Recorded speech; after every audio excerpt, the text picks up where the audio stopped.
Can an ordinary rider reach extraordinary goals?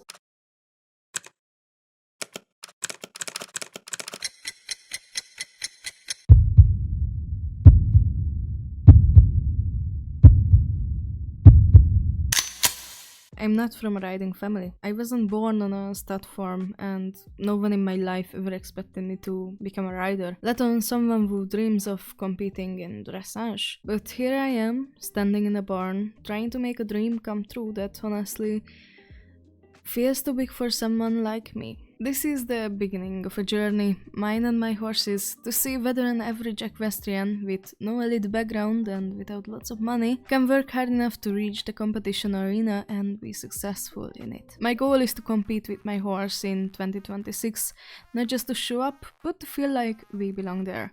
And that will be pretty hard. My horse is a 7-year-old Gading, who I bought as a quote-unquote problem horse at the age of 5. He was pretty aggressive and had no idea what he was supposed to do with humans. His background is foggy, but one thing is sure, it was a rough start. He has no known pedigree at all, and let's just say he's nothing like what a judge is looking for, at least not in my country. He isn't a big, fleshy moving warm blood with Totalis as a grandsire, but at least he can spook at anything that moves, or don't. That's a good dressage horse start, right? But at least I'm going with my horse's flow, because I'm not the kind of a rider a judge would look for either. I'm overweight, a bit weak in my hands, and I train more for correct movement and muscle development than flashy moves or force collection. My main goal is to compete bitless. In my country, they recently made it possible to compete without a bit, so my goal is not just to compete, but to show true harmony without a metal in my horse's mouth.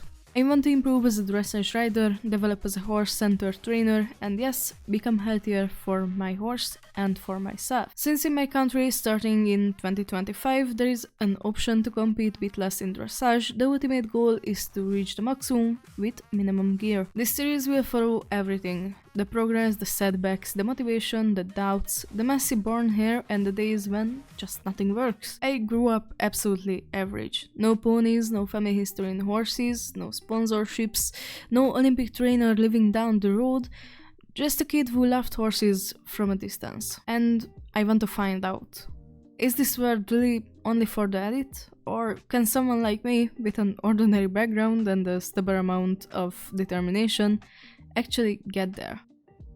We train about 60 to 80 minutes with 40 minutes of real work, if you can call it real work. We are building strength, flexibility, relaxation, and trust. Some days it feels magical, some days we just simply survive. And that's okay, because real training isn't perfect.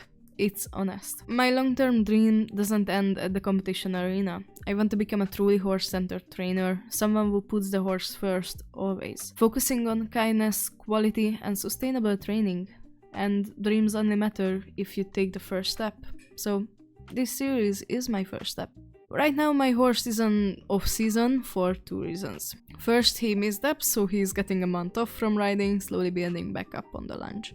Second, when we train hard and learn a lot of new things, I like to give him time off. I believe that a horse can do its best if we let them be horses. No riding, no 20-meter circles, just fields, the company of other horses, and good quality feed. Why do I do this? Because I believe they need to recharge mentally. Sometimes even more than physically. I learned this when I trained young horses. At 3 or 4 years old, we bagged them, maybe sat on them, started trotting around, and then send them back out to the fields to just be young horses, do young horse stuff. Since then, I do the same with mine.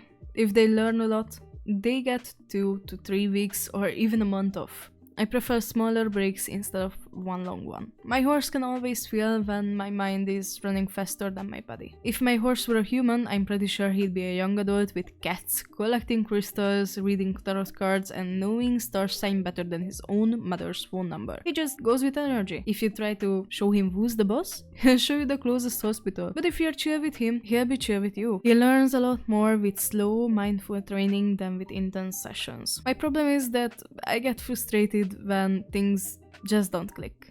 And like me, he gets frustrated too. So I am working on being mentally strong, guiding both of us gently, and not just reacting with my feelings. Why do I want to become a dressage rider? I started off as a western rider, and my everything was racing. But after a few years I got into riding. It was somehow more interesting to me. Speed is amazing, but that subtle communication hooked me. After switching to English riding, that feeling stayed. I was amazed by dressage riders. How with just small, invisible movements they brought something out of a horse I had never seen before.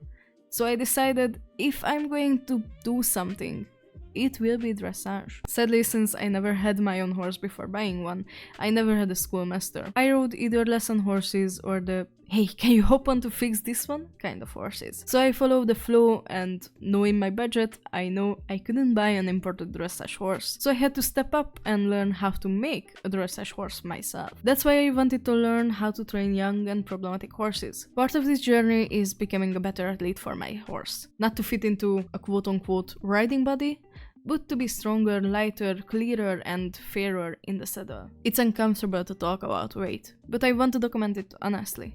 Because it affects balance, timing, core strength, and ultimately my horse's comfort. As a rider and a horse owner, it's my responsibility to take care of my horse and to do what's best for them. And with that in mind, I have to acknowledge when the problem is me. Even though I'm within the 20%, I want to lose weight.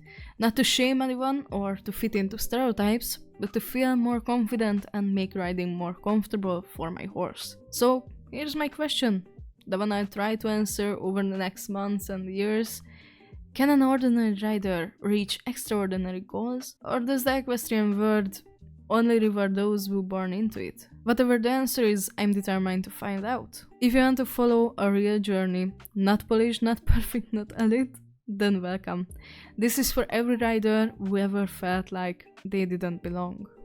Let's see how far hard work, patience, and one horse can take us.